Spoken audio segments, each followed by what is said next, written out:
Driving লাইসেন্সের ভুল তথ্য কিভাবে সংশোধন করবেন এই ভিডিও দেখে জেনে নিন। যেমনটা স্ক্রিনে দেখতে পাচ্ছেন, এই ড্রাইভিং লাইসেন্সের সাথে এনআইডি কার্ডের নামের ভুল আছে এবং ঠিকানার ভুল আছে। আর ঠিকানাটা কিন্তু খুবই গুরুত্বপূর্ণ। আপনার ড্রাইভিং লাইসেন্সের ঠিকানা যদি সঠিক না থাকে তাহলে কিন্তু আপনার দুর্ঘটনাজনিত কারণে আপনার ড্রাইভিং লাইসেন্স দেখে যখন আপনার ঠিকানা শনাক্ত করা হবে তখন কিন্তু সেটি ভুল ঠিকানায় চলে যাবে। সো অবশ্যই আপনার ড্রাইভিং লাইসেন্সে যদি আপনার নামের ভুল অথবা পিতামাতার নামের ভুল কিংবা আপনার ঠিকানা ভুল হয়ে থাকে তাহলে সেটা আপনি কিভাবে সংশোধন করবেন এই ভিডিওটি দেখে জেনে নিন। এবং সেই সাথে আপনার ড্রাইভিং লাইসেন্স নবায়নের সময় পরীক্ষার ভেন্যু পরিবর্তন কিভাবে করবেন সেটাও জানতে পারবেন এই ভিডিও দেখে। তো কিভাবে করতে হয় আমি মোবাইল ফোন দিয়ে দেখাচ্ছি, যেন আপনি মোবাইল ফোন দিয়েই করতে পারেন। আপনি চাইলে এটা কম্পিউটার থেকেও করতে পারবেন। তো মোবাইল স্ক্রিনে দেখে নিন। আর মোবাইল স্ক্রিনে যাওয়ার আগে অবশ্যই চ্যানেলটি যদি সাবস্ক্রাইব করা না থাকে তাহলে এই ধরনের গুরুত্বপূর্ণ সকল ভিডিও পেতে চ্যানেলটিকে সাবস্ক্রাইব করে দিয়ে পাশে থাকা বেল বাটনটিকে অল করে দিন এবং ভিডিওতে একটা লাইক দিয়ে শুরু করুন। ওকে, আপনি আপনার বিএসপি অ্যাকাউন্টটা লগ ইন করার পরে আপনার ড্যাশবোর্ড চলে আসবে। তো ড্যাশবোর্ডে এখানে বাম পাশে দেখুন ড্রাইভিং লাইসেন্সের একটা আইকন দেওয়া আছে হোমের নিচে, ঠিক আছে? এখানে ট্যাপ করে দিবেন। এখানে ট্যাপ করলে কিন্তু আপনার দেখেন অপশনগুলো আসতেছে না, অপশনগুলো কিন্তু চলে যাচ্ছে। তো এই জন্য আপনি কি করবেন, এখানে ট্যাপ করে ধরে রাখবেন এই অপশনটাতে। এবার দেখেন অপশনগুলো কিন্তু শো হচ্ছে। তো এবার আপনি কি করবেন, এখান থেকে 3 নম্বরে দেখেন ড্রাইভিং লাইসেন্স নবায়ন, ঠিক আছে? এটা হচ্ছে অপেশাদার এবং নিচে দেওয়া আছে পেশাদার। ড্রাইভিং লাইসেন্স নবায়ন পেশাদার, আপনার যেটা প্রয়োজন আপনি সেটাতে ক্লিক করে দিবেন। এবার এখানে আপনাকে ড্রাইভিং লাইসেন্সের রেফারেন্স নাম্বারটা দিতে হবে। এখানে দেখেন বলা আছে পূর্ববর্তী পেশাদার ড্রাইভিং লাইসেন্সের তথ্য, ঠিক আছে? আপনার ড্রাইভিং লাইসেন্সের পিছনে রেফারেন্স নাম্বারটা থাকে, এই নাম্বারটা এই ঘরে বসিয়ে দিবেন। দেন এখানে আপনি নাম্বারটা বসিয়ে দিয়ে এখানে দেখুন অনুসন্ধান, এই অপশনটাতে ট্যাপ করে দিবেন। এবার আপনার ড্রাইভিং লাইসেন্সের সকল তথ্য চলে আসছে, ঠিক আছে? এখন এখান থেকে আপনাকে নবায়ন করতে হবে। তো আপনি যখন এখান থেকে নবায়ন করবেন এখানে আপনার ড্রাইভিং লাইসেন্সের ছবি দেখতে পাবেন। তারপরে আপনার ড্রাইভিং লাইসেন্সের যে নাম্বার আছে এবং রেফারেন্স নাম্বার আছে সেগুলো এখানে দেখতে পাবেন। তার নিচে দেখুন অতিরিক্ত আবেদনের ধরন একটা অপশন দেওয়া আছে। এখানে 2টা খালি ঘর দেওয়া থাকবে। একটাতে অবশ্য টিক করা আছে, আমি টিক করে রেখেছি, টিক চিহ্ন দিয়ে রেখেছি। এই যে এই ঘরটাতে টিক চিহ্ন দেওয়া আছে, বাট এটা আপনার বেলায় খালি থাকবে, আপনি এটাতে টিক চিহ্ন দিয়ে নেবেন।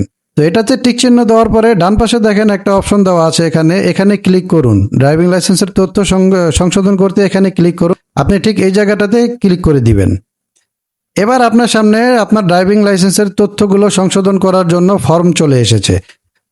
এই ফর্ম থেকে আপনি যা কিছু তথ্য আপনার চেঞ্জ করা দরকার, পরিবর্তন করা দরকার, সেই তথ্যগুলো আপনি পরিবর্তন করে নেবেন। এখানে বাম পাশে দেখেন বিদ্যমান এবং ডান পাশে হচ্ছে গিয়ে পরিবর্তন, মানে বাম পাশের যে লাইনটা আছে এই লাইনটাতে আপনার বর্তমান ড্রাইভিং লাইসেন্স অনুযায়ী তথ্য দেওয়া আছে এবং ডান পাশে হচ্ছে আপনি যা চেঞ্জ করবেন সেগুলো এখানে বসাতে হবে।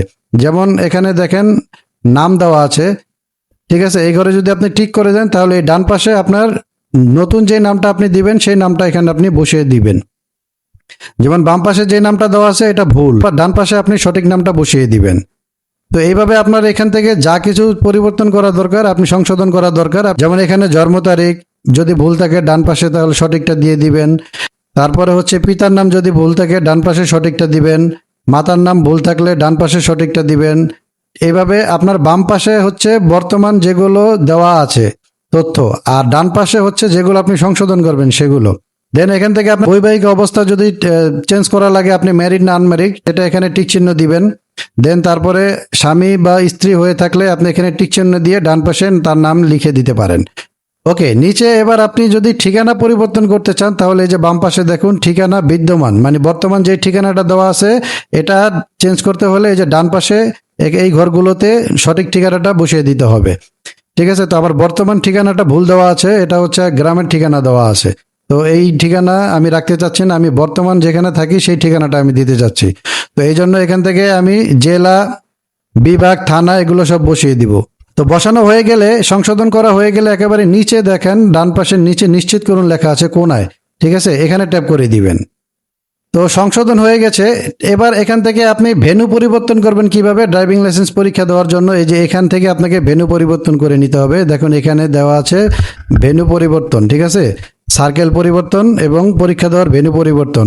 তো এখান থেকে 2টা ঘর দেওয়া আছে, নিচের দিকে একটা না এবং আরেকটা দেওয়া আছে হা, ঠিক আছে? তো আমি যেহেতু পরিবর্তন করতে চাই বা আপনি যেহেতু পরিবর্তন করতে চান সেহেতু আপনি হাতে টিক চিহ্ন দিবেন। হাতে টিক চিহ্ন দিয়ে এখানে আপনি আপনার বর্তমান ডিস্ট্রিক্ট দেখতে পাবেন এবং বর্তমান বিআরটিএ সার্কেল দেখতে পাবেন, যে সার্কেলে আপনি পরীক্ষা দিয়েছেন। তো এটা পরিবর্তন করার জন্য এই যে নিচে এই ঘরে ট্যাপ করে দিব, এখান থেকে সার্কেল সিলেক্ট করে নিব।